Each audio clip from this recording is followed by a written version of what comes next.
When it's time to flip a coin, you know what he'll be picking. Here's your look at the Mattel Master Universe Origins Whiplash, Evil Tail Thrashing Warrior.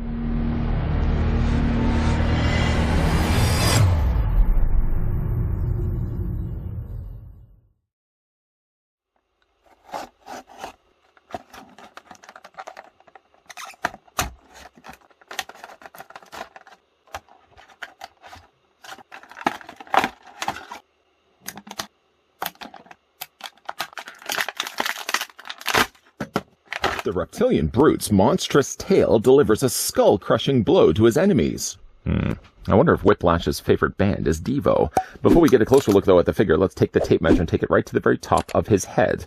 Devo's big hit, by the way, was Whip It. That's why I used the reference.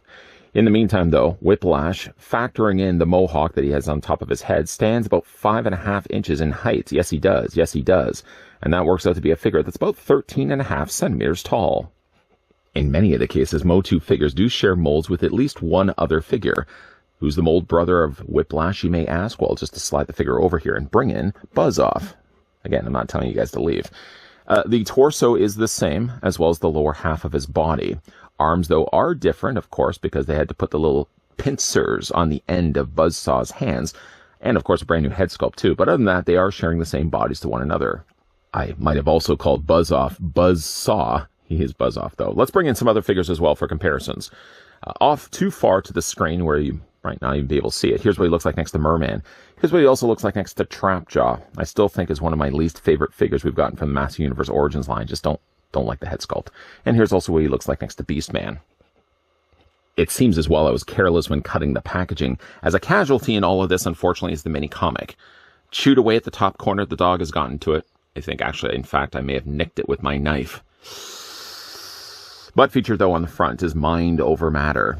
He doesn't mind, and they don't matter. And how old is that joke?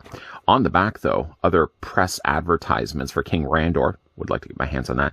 Digitino, Numerical Genius, Whiplash, and Trapjaw. Speaking of which, speaking of Trapjaws, we get an off-colored Trapjaw.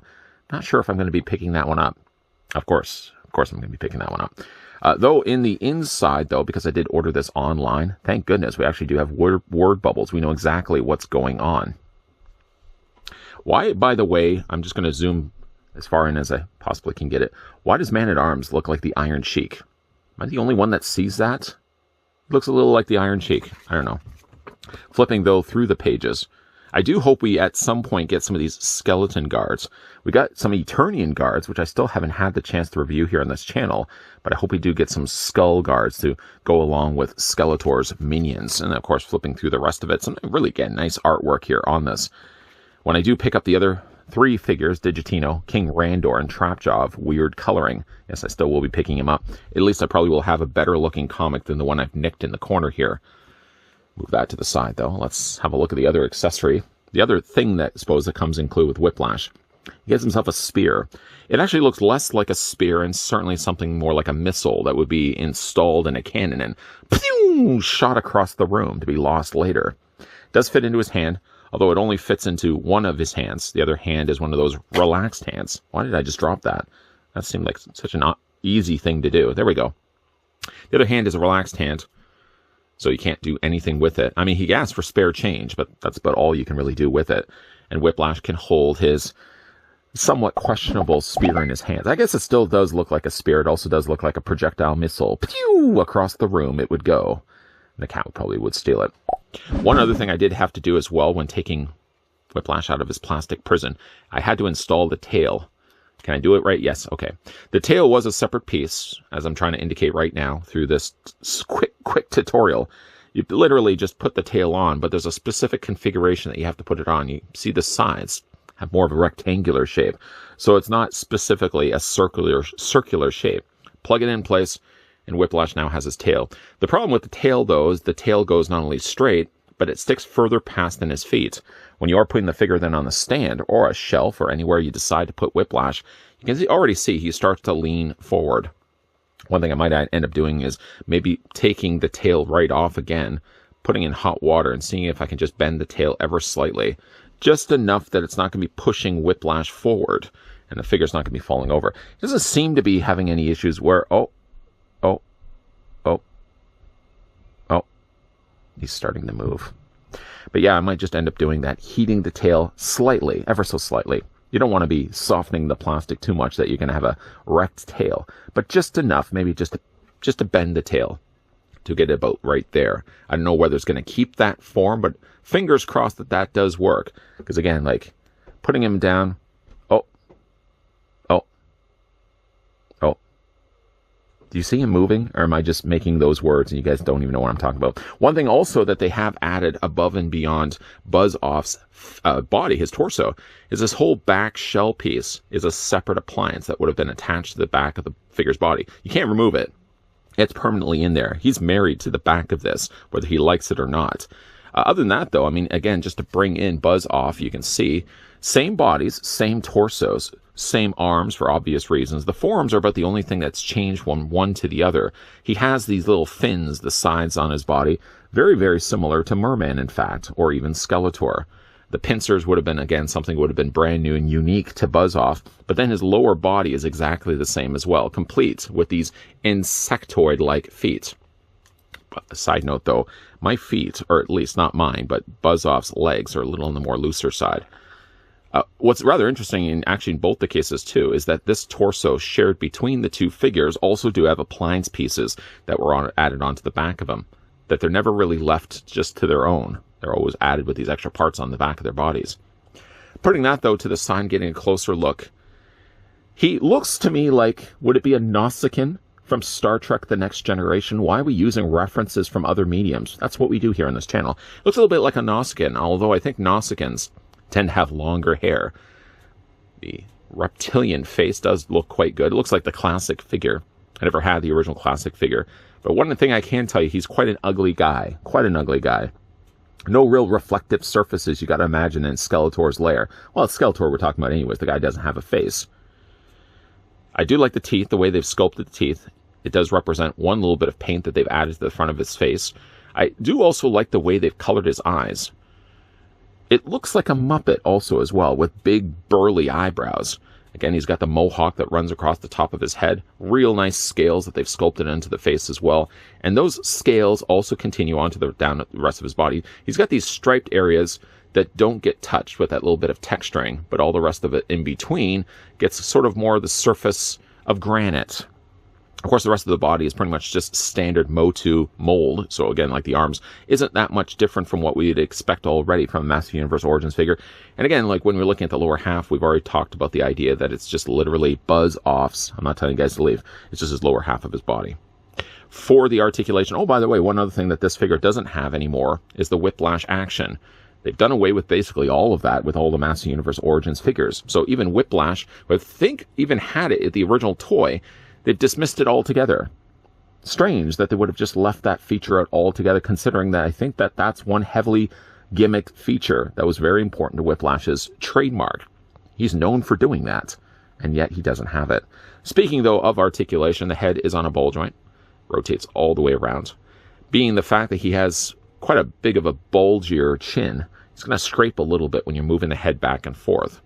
The arms work the exact same way as all the other Massive Universe Origins figures, so they come out at a 90-degree angle bend. You can rotate the arm all the way around. Single hinge only in the elbow, you know that by now. Rotate in the forearm, you also know that, and the hands rotate also all the way around. Waist swivels, legs split out via the ball joint. You can bring the legs forward and back. It's bend at the knee, also allows the lower leg to rotate, and the feet themselves also have ankle pivots. You can also rock them back and forth as well.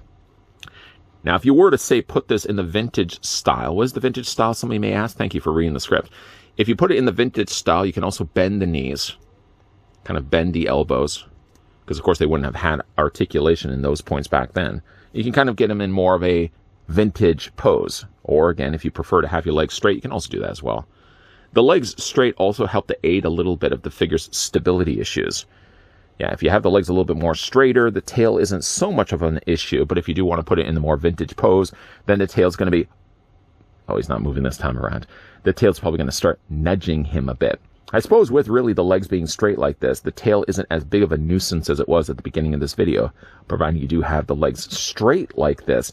Whiplash maybe shouldn't have too many problems, but if he does give you any bit of problems, a little bit of nudging from here or there, not nudging you, but nudging the figure, by all means, again, like just take the tail, heat it up in hot water, and bend the tail just a little bit so your Whiplash isn't going to take a tumble. Never had Whiplash, though, as a kid, but I always remember seeing Whiplash at a Kmart store. It was a good time in the 80s to go to a Kmart, whether you would be actually buying figures or just like myself, window shopping.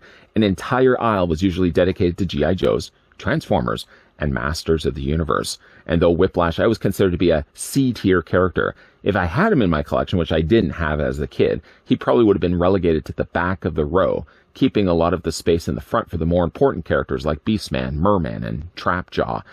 While I didn't have the original figure as a kid, looking at this one and then comparing it to the original vintage toy, not much is different really, although they did remove the whiplashing tail, the swinging torso, gone completely from this line, other than one figure that I can think of, Flying Fist He-Man, which I did do a review of it here on this channel. I do seem to recall that torso swinging on He-Man.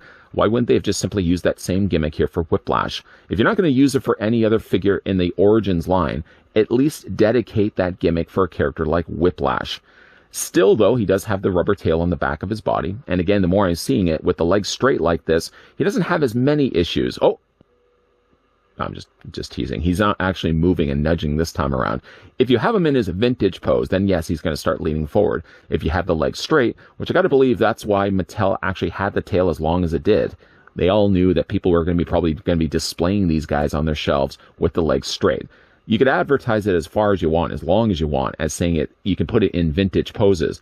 But I think most of the collectors picking this line for themselves are all going to be displaying their figures with the straight out legs. Let me know down below in the comments section how you actually display your Master Universe Origins figures. Do you display them with the bent knees and bent elbows to replicate the look that they had back in the 80s? Or do you say the nonsense to that and just have the legs straight? Let me know down below in the comments section. By the way, as well, I did actually find Whiplash. No luck finding in local stores. Forget about it. I mean, I went to Toys R Us a couple of weeks ago, and they still had the purple-skinned Evil Lyn, and I think they also had Lords of Power Merman. Both figures I picked up a long time ago. They haven't stocked anything since. They're probably realizing, well, hey, nobody's buying these figures. We shouldn't be ordering any new stock. Yeah, that's the whole reason why a line dies in stores. You have to keep continuing to stock it with the new stuff. Anyways, I did actually find this one over on Entertainment Earth, which I'll provide, of course, the link down below in the video description if you guys are interested and haven't had any luck whatsoever finding this guy at local stores in the wild. You can certainly head on over to Entertainment Earth. This guy is in stock right now. If you enjoyed this video, hit it with a like. If you're loving the content you guys are seeing and do certainly want to stick around for more, then make sure you hit the subscribe button down below and turn on the bell notification. And while we have wrapped up things right now for Whiplash, there will be more Master Universe Origins reviews coming your way. So as always, thanks for watching. See you guys next time.